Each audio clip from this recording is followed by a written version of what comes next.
Recorded Books presents an unabridged recording of The Virgin and the Gypsy by D.H. Lawrence, narrated by Margaret Hilton. This book was copyrighted 1930, and this performance is copyrighted 1988 by Recorded Books Incorporated. The Virgin and the Gypsy was only discovered after Lawrence's death in 1930.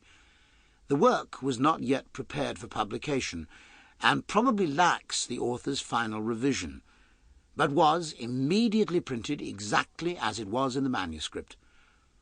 Perhaps written before Lady Chatterley's Lover, Lawrence's last novel, this shorter piece has a similar theme: the power of instinct and intuition in the struggle against the constraints of civilization and social convention.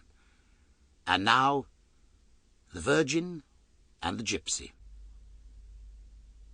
1. When the vicar's wife went off with a young and penniless man, the scandal knew no bounds. Her two little girls were only 7 and 9 years old respectively, and the vicar was such a good husband. True, his hair was grey, but his moustache was dark, he was handsome, and still full of furtive passion for his unrestrained and beautiful wife. Why did she go?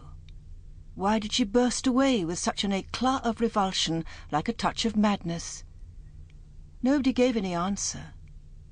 Only the pious said she was a bad woman, while some of the good women kept silent. They knew. The two little girls never knew.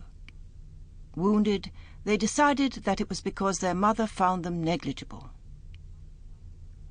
The ill wind that blows nobody any good swept away the vicarage family on its blast. Then, lo and behold, the vicar, who was somewhat distinguished as an essayist and a controversialist, and whose case had aroused sympathy among the bookish men, received the living of Papelwick. The Lord had tempered the wind of misfortune with a rectorate in the north country. The rectory was a rather ugly stone house down by the river Papel, before you come into the village. Further on, beyond where the road crosses the stream, were the big old stone cotton mills, once driven by water. The road curved uphill into the bleak stone streets of the village. The vicarage family received decided modification upon its transference into the rectory. The vicar, now the rector, fetched up his old mother and his sister and a brother from the city.